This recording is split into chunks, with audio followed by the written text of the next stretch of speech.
What if I told you that one of history's greatest psychologists developed a secret technique to protect himself from people who drained his energy? A method so effective, yet so subtle, that he never explicitly documented it in his published works? This isn't about garlic necklaces or wooden stakes.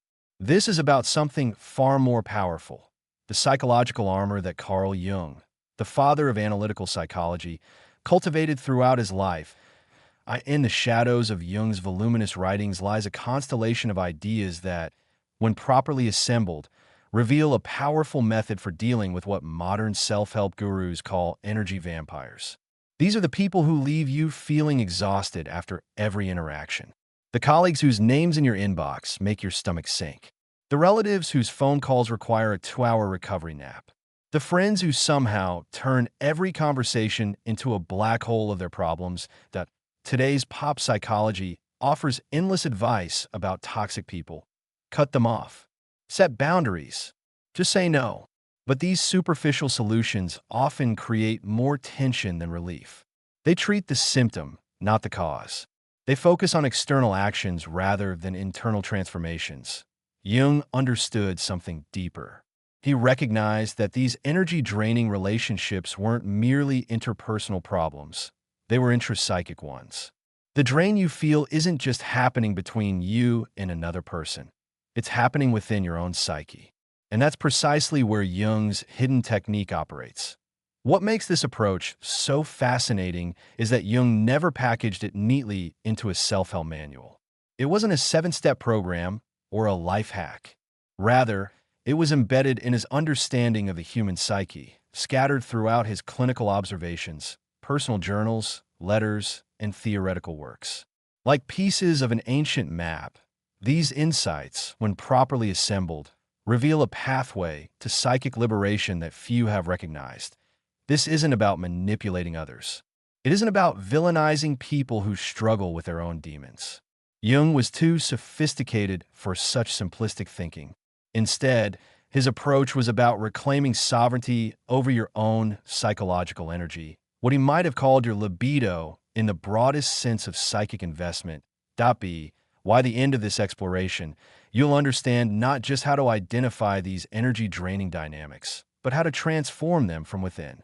You'll glimpse the hidden technique that Jung used to maintain his remarkable productivity and psychological clarity despite dealing with some of history's most challenging personalities, from Freud's domineering presence to the projections of countless patients who sought to make him their savior. Are you ready to uncover this hidden wisdom? Then let's begin our journey into the depths of the psyche, where true protection is found not in avoidance, but in awareness. To understand Jung's approach to energy vampires, we must first understand Jung himself. Born in 1875 in rural Switzerland, Carl Gustav Jung was the son of a pastor and grew up immersed in the mysterious atmosphere of religious symbolism. As a child, he had a secret life, carving a tiny mannequin that he kept hidden in his attic, performing rituals that connected him to what he would later call the collective unconscious. From early on, Jung was no stranger to the unseen forces that move through human relationships. His mother suffered from depression and would sometimes withdraw completely, only to return with a different personality that young Carl found deeply disturbing. His father, though loving, struggled with religious doubts that created an atmosphere of unspoken tension. Jung learned early that what drains us isn't always visible or nameable.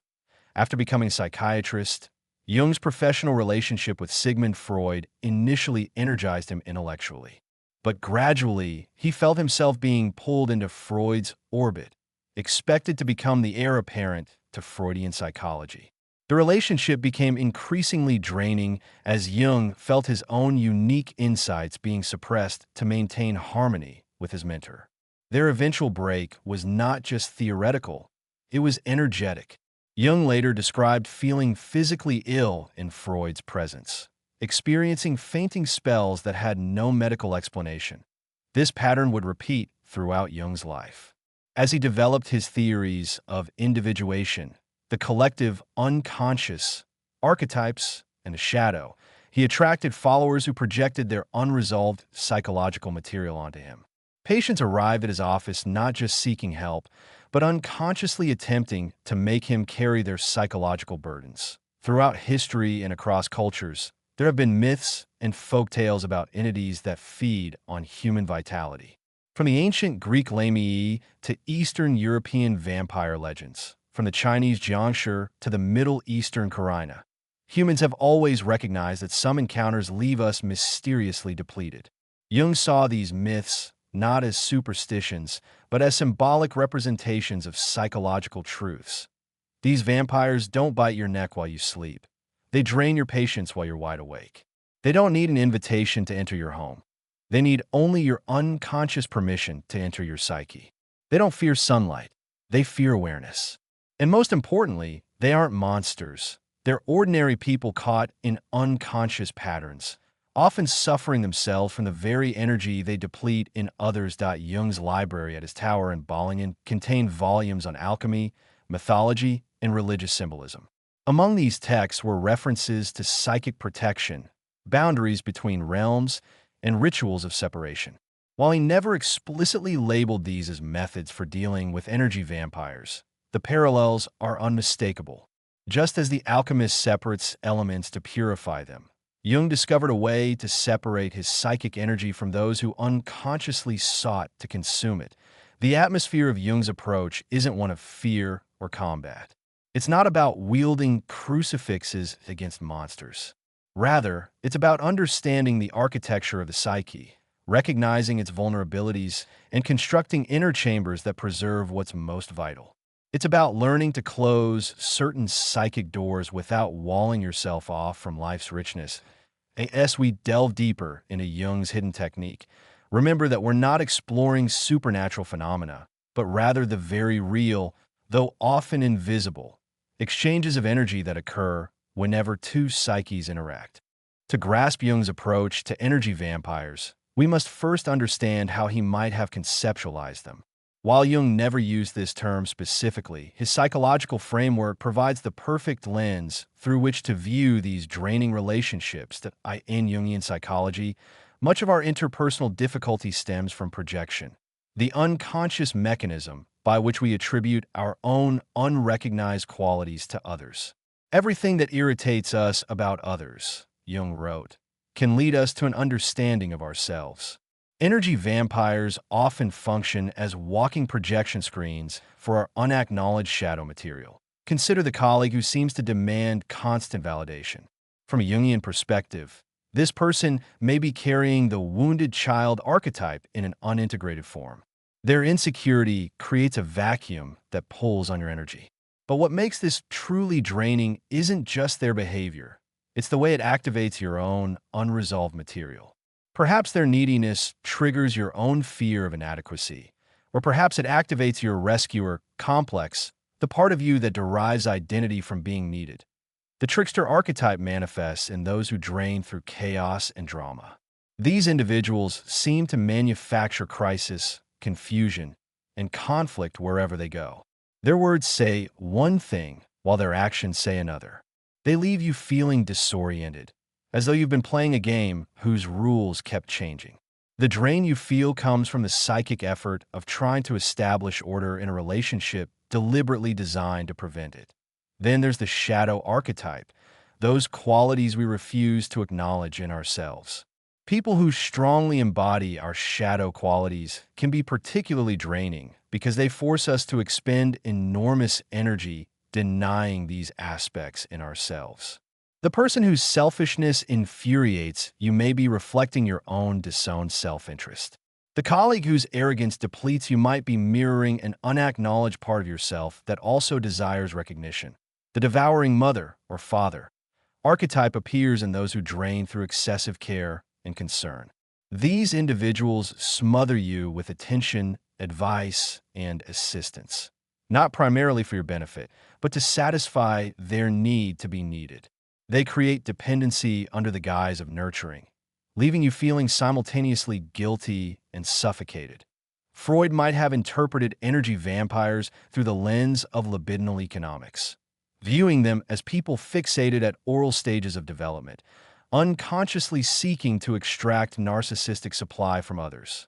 He might have seen the drain as a form of repetition compulsion, where early deprivation creates an insatiable adult need. But Jung's perspective was more nuanced. Where Freud saw pathology, Jung often saw teleology, a purpose-driven process. What if these draining relationships weren't merely dysfunctional? What if they were uncomfortable but necessary catalysts for psychological growth? Why do people unconsciously drain others? Jung would likely say it stems from disconnection from the self, that organizing center of the psyche that transcends the ego.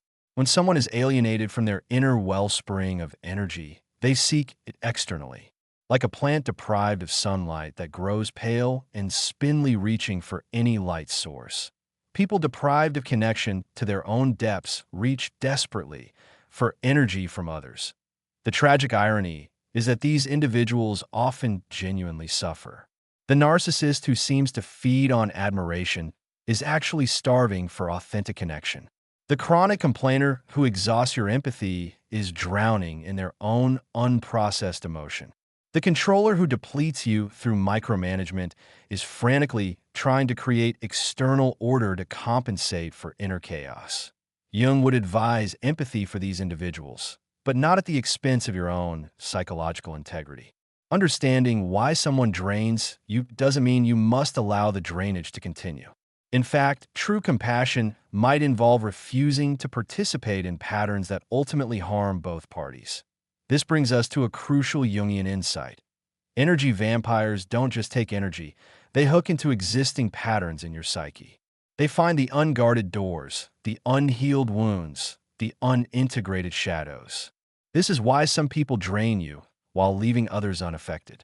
The drain occurs at the intersection of their unmet needs and your unresolved material. And here lies the revolutionary aspect of Jung's approach. If energy vampires operate through these unconscious hooks, then becoming conscious of these hooks is the first step toward liberation. The technique Jung developed wasn't about changing others. It was about changing the unconscious patterns within himself that made certain relationships so depleting. Now we approach the heart of our exploration, the hidden technique Jung used to deal with energy-draining relationships. Before revealing it, let's clear away some misconceptions. This isn't about burning sage or wearing protective crystals.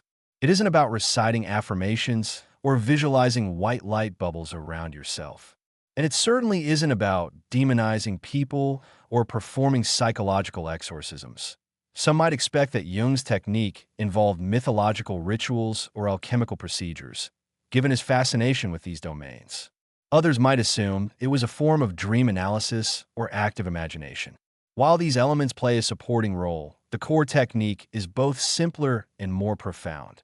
The key insight came to Jung during his period of intense inner work following his break with Freud, what he called his confrontation with the unconscious. During this time, Jung experienced powerful visions and dialogues with inner figures. He meticulously recorded these experiences in his Red Book, a journal he kept private during his lifetime. In one such encounter, Jung visualized himself connected to various people by cords of energy. Some connections were nourishing, while others were clearly depleting. This vision revealed something crucial. These connections weren't just metaphorical. They were real psychic structures maintained by unconscious investment. Here lies the first component of Jung's technique: recognition of projection exchange. Jung realized that draining relationships persist because both parties are unconsciously invested in maintaining them. The drain occurs not just because someone takes your energy, but because you've unconsciously agreed to give it. This agreement isn't conscious or voluntary. It happens at the level of complexes, those emotionally charged clusters of associations that operate autonomously within the psyche.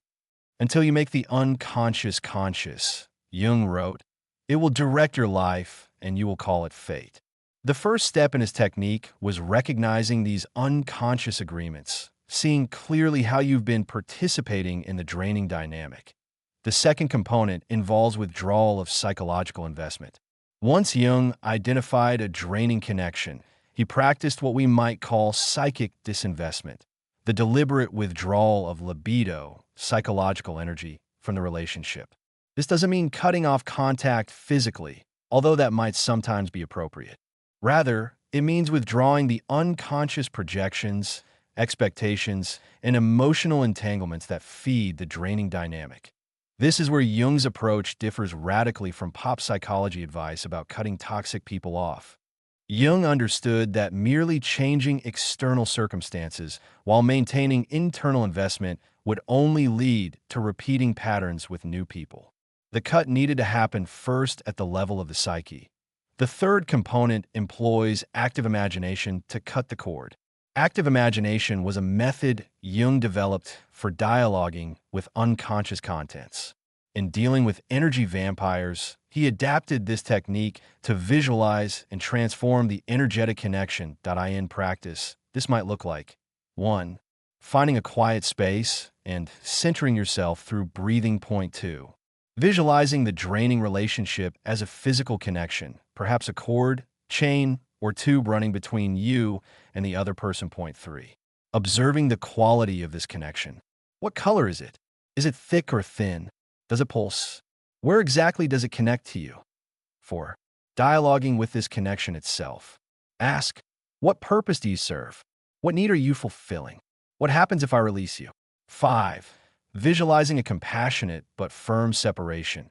Not violently severing the cord, but gently untying it, dissolving it, or transforming it. 6. Seeing both yourself and the other person whole and complete after the separation. The final component involves what Jung called the withdrawal of the anima/animus projection. Jung observed that many draining relationships persist because we project our anima, a man's inner feminine, or animus, a woman's inner masculine, onto others.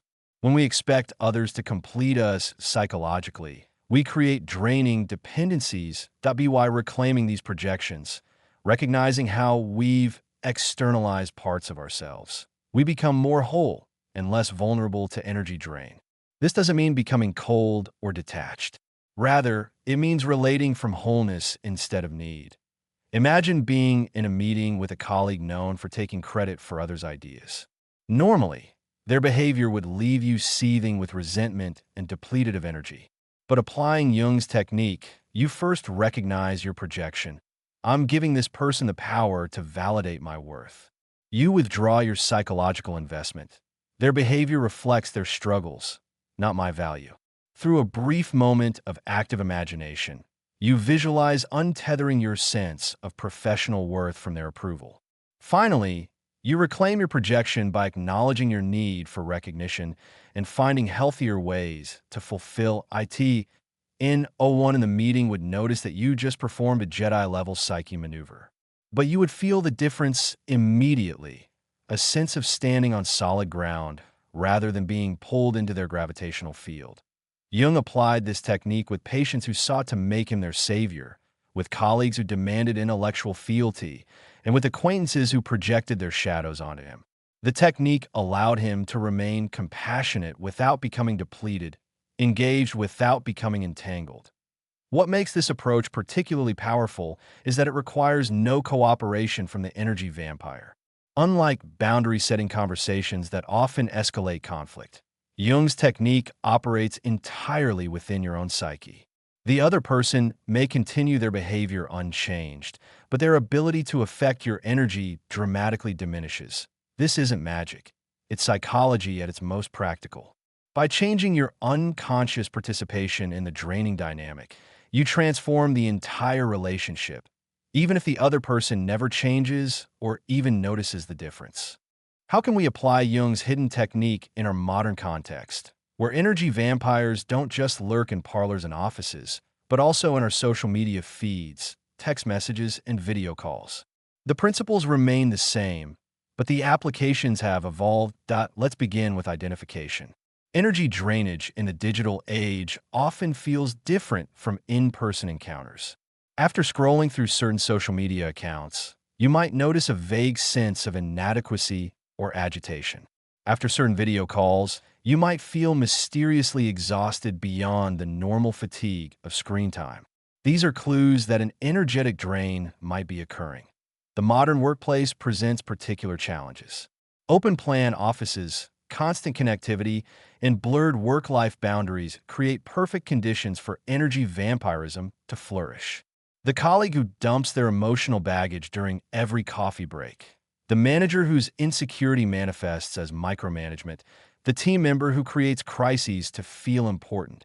All operate more effectively in environments where psychological separation is physically difficult. Start with this simple exercise, journaling your energy levels. For 1 week, keep track of your interactions and note your energy before and after. Don't analyze during this phase. Just observe and document. Patterns will emerge, revealing which relationships consistently leave you depleted. Next, identify your projections in these relationships. Ask yourself, what need am I trying to fulfill through this person? What part of myself am I seeing in them? What unconscious agreement seems to exist between us? What would happen if I stopped participating in this dynamic? Remember Jung's insight that we're often most irritated by people who embody our disowned qualities. The colleague whose constant self-promotion annoys you might be activating your own discomfort with self-advocacy. The friend whose victim mentality drains you might be reflecting your own unacknowledged tendency toward martyrdom. Once you've identified the projection, practice psychological disinvestment. This isn't about becoming cold or disengaged. Rather, it's about relating from a place of wholeness instead of need. Some practical approaches. 1. The inner dialogue technique. Before interacting with an energy vampire, have a brief conversation with yourself. I notice I'm feeling anxious about this interaction. I recognize that I tend to give my power away to this person. Today, I choose to remain centered in myself. 2. The symbolic gesture. Create a small, private ritual that represents your psychological separation. This might be as simple as mentally closing a door before and after the interaction, or physically washing your hands afterward as a symbol of energetic cleansing. Point 3. The projection journal. Keep a special journal where you document the qualities you project onto others. When you feel drained by someone, write down what they seem to represent to you. Over time, you'll notice patterns that reveal your own psychological blind spots. Point 4. The active imagination practice. Set aside 10 to 15 minutes in a quiet space. Visualize the draining relationship as a physical connection between you and the other person.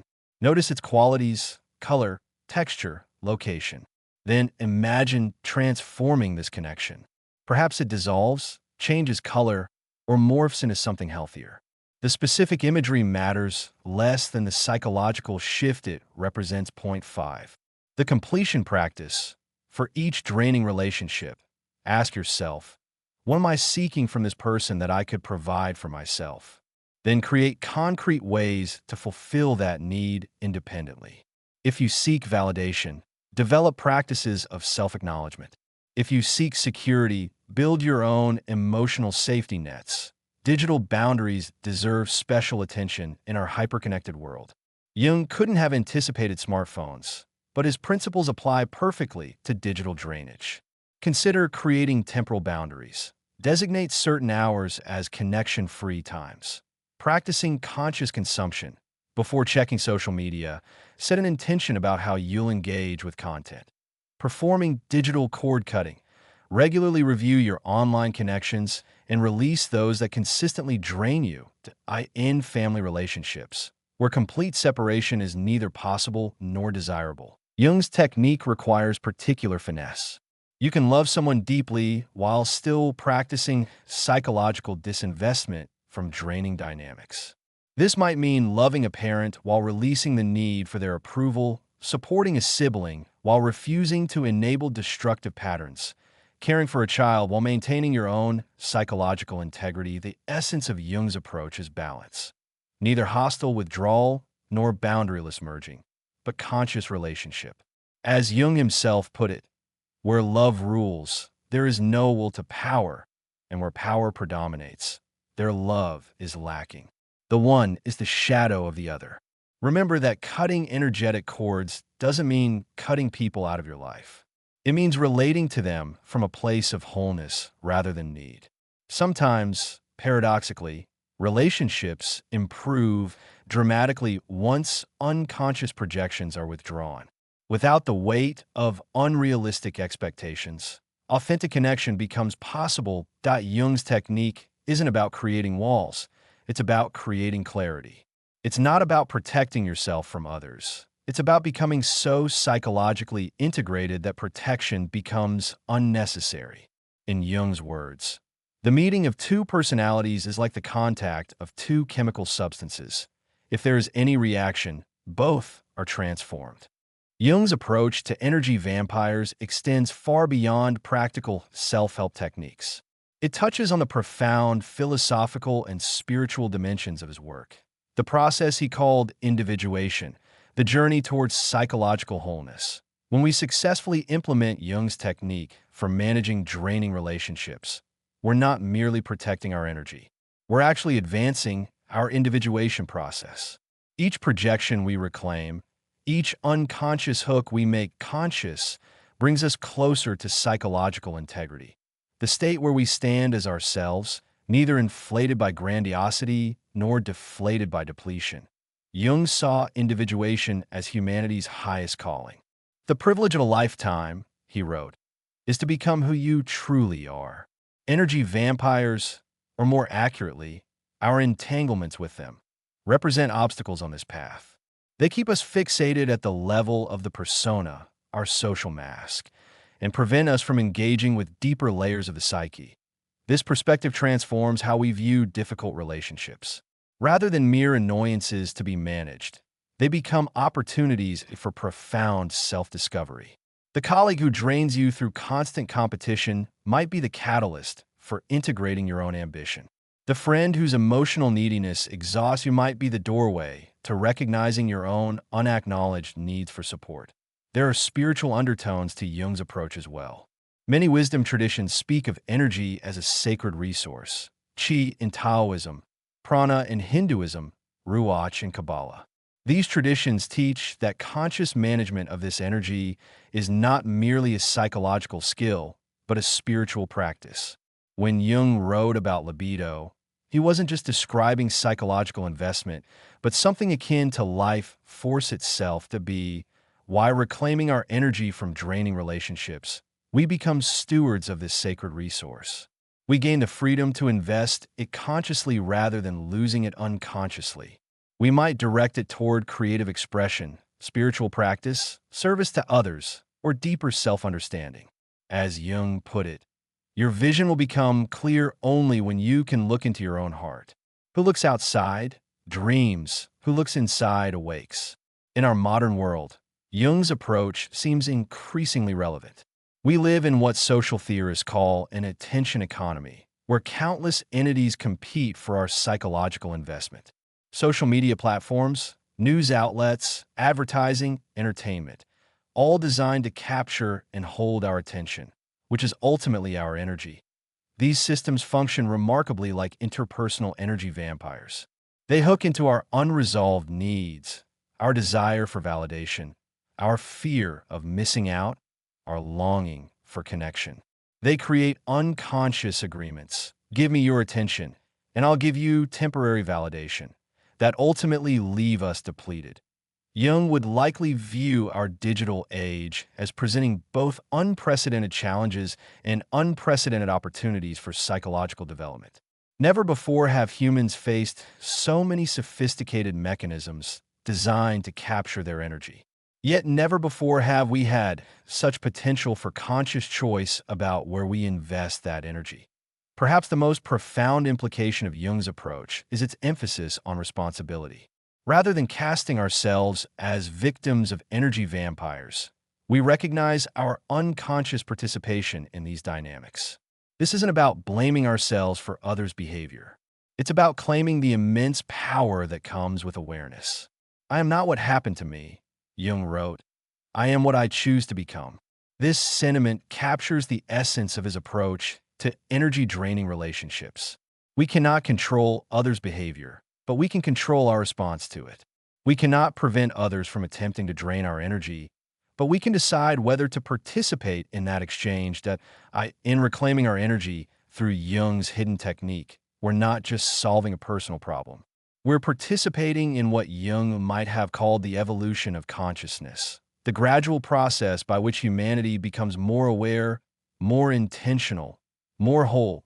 As we practice psychological disinvestment from draining relationships, we create ripples that extend beyond our individual experience. We model a different way of relating. We demonstrate that it's possible to be both connected and sovereign, both compassionate and clear-eyed, in a world increasingly characterized by unconscious reaction. Jung's approach offers the revolutionary alternative of conscious response, a way of being that transforms not just our relationships with energy vampires, but our relationship with life itself. We've journeyed through the landscape of Jung's hidden technique, a method not explicitly documented in his published works, but embedded in the architecture of his psychological system. We've seen how recognition of projection, withdrawal of psychological investment, active imagination, and reclamation of the anima/animus can transform our experience of draining relationships. That Jung's approach offers something rare in our quick-fix culture, a solution that addresses the root rather than the symptom. Instead of teaching us merely to avoid difficult people, it shows us how to transform our relationship with them by transforming our relationship with ourselves. The true power of Jung's technique lies in its recognition that energy vampires don't actually take our energy. We give it away through unconscious agreements, unrecognized projections, and unintegrated aspects of ourselves. By making these patterns conscious, we regain choice. We reclaim our psychological sovereignty. As you move forward from this exploration, remember that mastering this technique is not an overnight achievement, but a lifelong practice.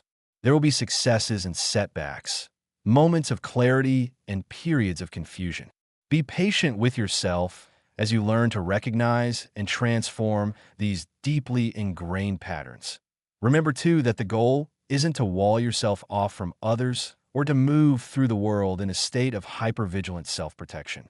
The goal is to become so psychologically whole that you can engage fully with life, its joys and sorrows, its easy pleasures and difficult challenges, without losing yourself in the process. The most terrifying thing, Jung wrote, is to accept oneself completely. Perhaps this is why energy vampires exist in our lives, to show us the parts of ourselves we've yet to accept, the aspects of our psyche still seeking integration. In this light, even our most draining relationships offer a gift, the opportunity to become more fully ourselves. May you walk forward with greater awareness, reclaiming your energy not as an act of self-defense, but as an act of self-reclamation, the essential work of becoming who you truly are.